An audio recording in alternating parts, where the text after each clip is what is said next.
Ameublement Tanguay en première ligne.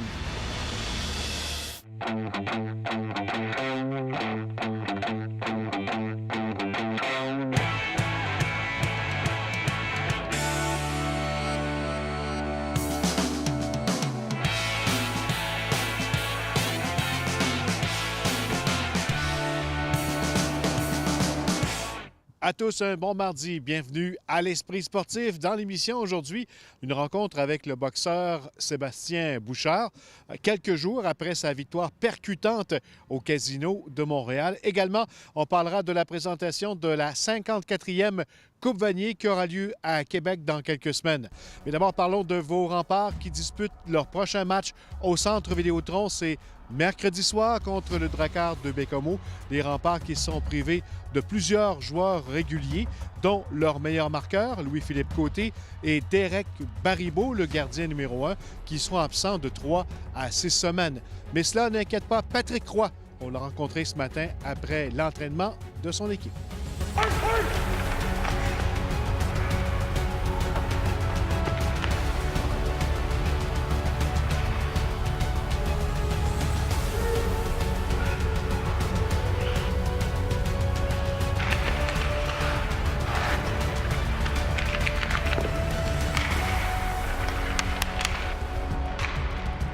Avec l'absence de 5 réguliers, on se prépare comment? On ne change rien. On garde la même attitude puis le même plan de match. J'ai adoré ce que j'ai vu dans notre match contre Blainville.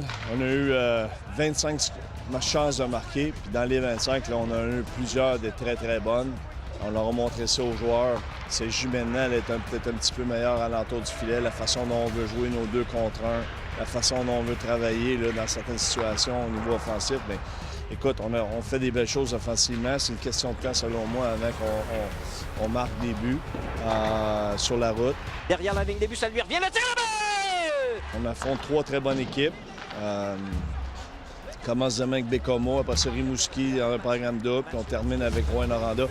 Comme j'ai dit aux joueurs, c'est une opportunité en même temps pour nous là, de continuer à progresser comme équipe, puis vraiment là, de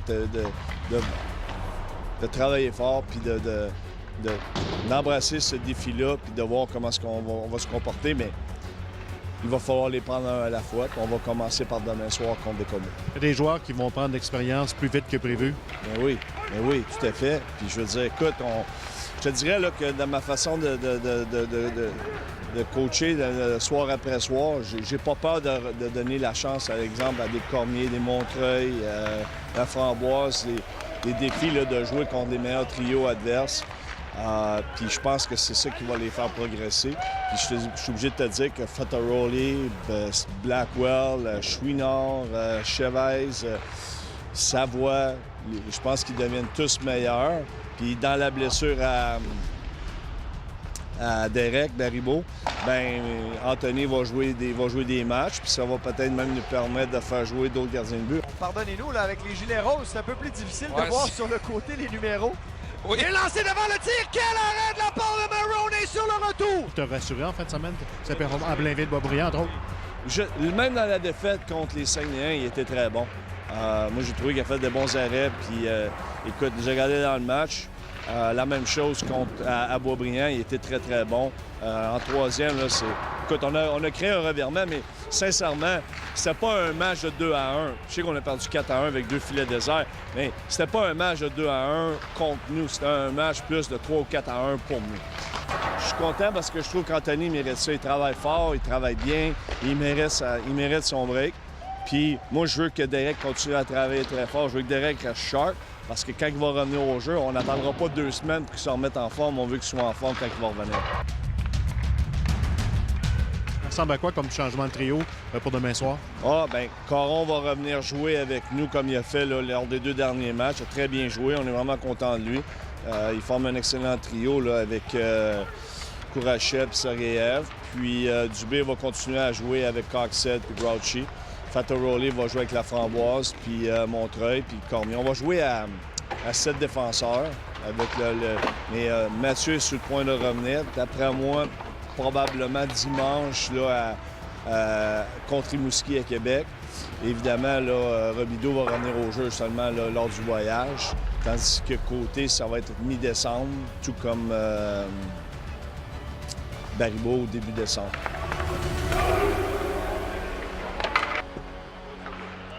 Restez là après la pause, la Coupe Vanier et Sébastien Bouchard.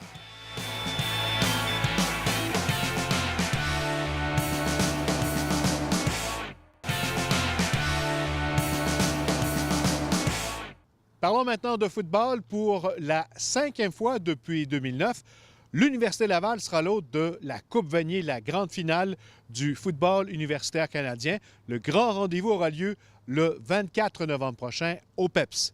Reportage. La Coupe Vanier à Québec, c'est un naturel. Après tout, celui qui a prêté son nom au trophée, l'ancien gouverneur général du Canada, Georges Vanier, a été enterré ici, à la Citadelle de Québec. Nous sommes très heureux de la recevoir pour la 5e fois ici. Christian Côté, le président du comité organisateur, se souvient d'ailleurs des paroles de l'entraîneur Blake Neal, qui a pris part à chacune des éditions de la Coupe Vanier à Québec. Blake, après l'édition de 2009, m'avait mentionné « Chris, it should be held each year in Quebec City ». Ça devrait revenir à chaque année. Vous avez les infrastructures, vous avez les partisans chauds, prêts à être extraordinaires. Et même si le Rouge et Or n'y participe pas. La plus petite foule qu'on a eue sur les 4 années, c'est 12 500. Alors pour nous, c'est extraordinaire. Le défi de l'organisation, c'est de travailler sans la certitude que le Rouge et Or va être du championnat. C'est de travailler en promettant un championnat de grande qualité, ce qu'on a réussi à livrer les 4 fois. Je dirais que c'est l'événement, c'est l'élément le plus important. Il y a également l'élément temps qui joue contre nous cette année. Je ne vous cacherai pas qu'on a été choisi très tardivement. On a été choisi fin février, début mars. Pour nous, c'est un défi au niveau de l'hébergement, au niveau du banquet, au niveau de l'organisation. Donc, ça aussi, c'est un défi, mais on entend faire le maximum pour très bien le relever encore une fois. Si l'organisation U-Sport est contente de revenir à Québec pour présenter la Coupe Vanier et songe même à établir une permanence pour l'événement ici, c'est l'avant-Coupe Vanier qui est à revoir, le système des séries. Est-ce qu'il faut changer le format des séries? Du côté spectacle, probablement oui. Est-ce que c'est de faire un classement sur l'ensemble des conférences? Je ne le sais pas, mais c'est certainement une possibilité. De dire, bon, on classe les équipes qui sont dans la finale de chacune des conférences 1 à 8. Peut-être qu'on peut réussir à faire un classement, faire quelque chose avec ça. On n'est pas très avancé. On est vraiment en processus de discussion. On a eu des rencontres avec les directions. Il y aura des rencontres aussi qui vont se faire même au niveau des universités. Je ne peux pas vous garantir une échéance, mais il est certain qu'il y a une réflexion engagée sur la manière de réorganiser peut-être notre championnat. C'est un vœu qui risque peut-être de se faire à long terme, mais à très court terme, je ne suis pas certaine. Ce qui permet d'ailleurs de rêver à une éventuelle finale de la Coupe Vanier entre les Carabins et le Rouge et Or. Ça pourrait arriver et ce serait exceptionnel parce qu'il y a clairement des années où les 2 meilleures équipes au pays étaient les Carabins et le Rouge et Or. Convaincu que Georges Vanier, le premier gouverneur général québécois et francophone, aurait été d'accord. Stéphane Turcot, TVA Sport, à Québec. Parlons maintenant boxe. Après une percutante victoire en fin de semaine dernière au Casino de Montréal, le boxeur de Baie-Saint-Paul, Sébastien Bouchard, était de retour à la réalité, son travail de débardeur au port de Québec, mais il se prépare déjà mentalement, entre autres, pour son prochain combat le 1er décembre prochain au Centre Vidéotron. Port de Québec, lundi matin. Retour au travail. Retour surtout à la réalité pour Sébastien Bouchard. Un matin, tout le monde était me féliciter et tout le monde était très fier de ma performance. Et quelle performance! Ah ouais, c'est de loin mon KO le plus brutal, si on peut dire. Là. On était vraiment contents. C'est quelque chose qu'on pratique dans le gymnase. Fait que l'équipe était contente de voir qu'est-ce qu'on pratique dans le gymnase, qu'on est capable de le transmettre dans le ring.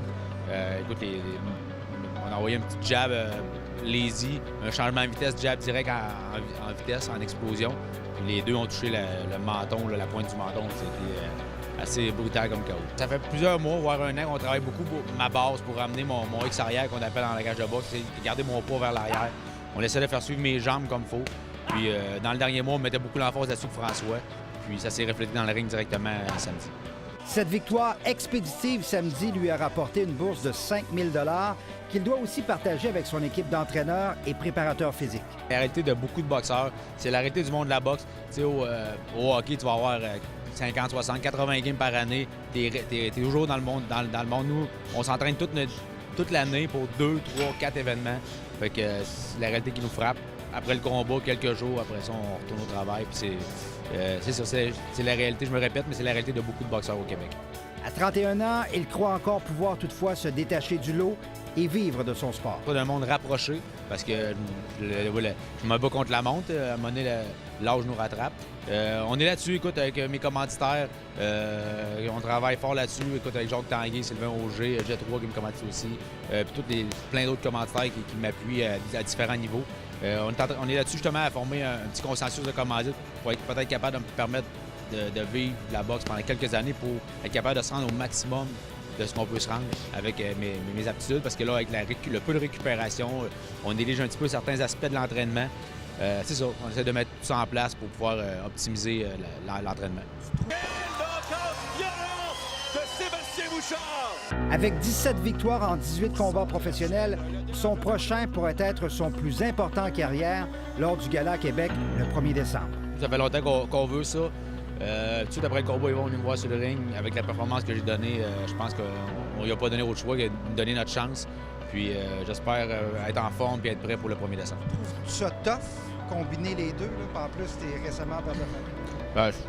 Écoute, là, 5 ans, je te disais oui. Là, 4 ans, je disais oui. Mais écoute, on est rendu habitué. Mon horaire, depuis que je suis ici aussi, ça facilite un petit peu. C'est moins tough la construction. On commence plus tard le matin. On finit plus tôt un petit peu le soir. Ça me permet de m'entraîner tôt le matin, mon préparateur physique, Jonathan, puis d'aller à la boxe après le travail. On réussit à bien combiner ça. Ma conjointe qui m'épaule beaucoup avec le bébé présentement, écoute, je suis là quand je suis là, puis elle le sait. J'ai tellement de choses en même temps, mais je fais mon possible pour l'appuyer quand je suis à la maison. Si effectivement Sébastien Bouchard devait se battre pour un titre mineur le 1er décembre prochain au Centre Vidéotron avec une bourse plus alléchante, le fait demeure que le lundi suivant, il serait de retour ici au travail, au Port de Québec. Mais en espérant toujours pouvoir vivre un jour de la boxe, même si ce n'était que pour quelque temps. Stéphane Turcot, TVA Sport, à Québec. En terminant, je vous rappelle, mercredi soir au Centre Vidéotron, les remparts qui seront les hôtes du Drakkar de Bécomo. Voilà, c'était l'Esprit sportif. Soyez là demain. Bye bye.